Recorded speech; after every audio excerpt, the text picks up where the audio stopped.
Wesley Fofana is set to undergo his Chelsea medical today ahead of a £70 million move from Leicester and has reportedly flown to the USA for the tests in order to give peace of mind to owner Todd Boehly.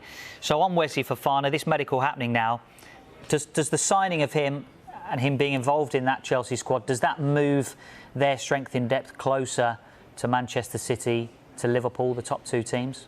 I think it certainly elevates Chelsea. I think it puts them in the conversation for the Champions League as well, obviously a trophy they won a couple of years ago. If you look at that back three of Fofana, Thiago Silva and Koulibaly, we were saying earlier, that's a fantastic collection of players to be in a back three. You then got Reece James coming back into his natural position as right wing back. He's played a little bit at right centre half this season, not convinced it fully suits him. And then the options of Chilwell or Cucurella at left wing back. Chelsea suddenly have a formidable defence there, and it's a defence, obviously, with the wing-backs as well, that's very good going forward. I think that elevates Chelsea. That back three has got a little bit of everything. And Fofana, I'm convinced he's going to go on and become one of the best in the world. For Chelsea to have him, we were saying earlier, that's one of your centre-backs for the next 10 years there.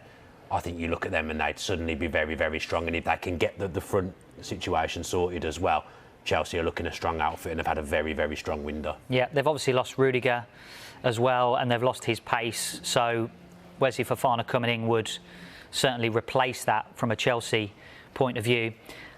Question marks over the price. I mean, we've talked a lot about Manchester United in this transfer window and the prices that they've paid for players. Does the price seem a fair one to you for Wesley Fofana? Well, did Leicester overpay St Etienne for him? No. I mean, you know, if he goes on to be a Chelsea defender for the next 10 years, then the answer is no. You know, it is a lot of money, but we're seeing some big deals all around now, aren't we? I mean, Wesley Fofana is a very, very good player, highly regarded by Brendan Rodgers, and I think of all the players, this will hurt Brendan Rodgers more than any of them, I feel. You know, he thinks the absolute world of this player, doesn't he? So, look, Thomas Tuchel's wanted this centre-half for quite some time now. They thought Jules Koundé was heading there. So I don't think he'll be completely satisfied until this gets done. So, yeah, look, it is a lot of money, but Todd Boehly has shown the Chelsea fans and showed his head coach that they've got it. I was going to say, I just think, as Michael touched upon there, I think so many deals that have happened this summer look to be overpriced. But it's not like it's an isolated player that's being sold for a huge amount of money. You could argue Forrester paid too much for Morgan Gibbs-White. You could argue that Manchester United signing Martinez and Anthony from Ajax for in excess of £160 million for just two players is overpriced.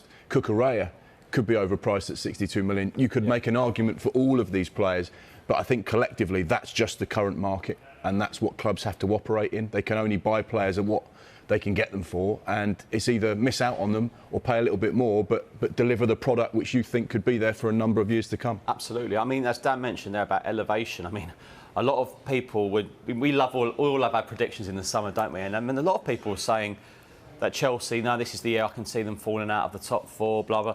But if they don't sign these players, then maybe there was a chance, because Arsenal started really well, Tottenham have started well. You'd expect Liverpool and City to be in the top two, but obviously Manchester City goes without saying. So how much money would it be, the difference between third and fourth instead of fifth? It pays for itself when you bring in these players sometimes. Getting into the Champions League, winning the Champions League could be worth 100 million. Getting into the Champions League could be worth, I think it's a minimum of about 40 million. If you progress through to the stages after Christmas, then it's worth more money. So one signing that takes you to that next level could pay for itself in 1 year's worth of Champions League money.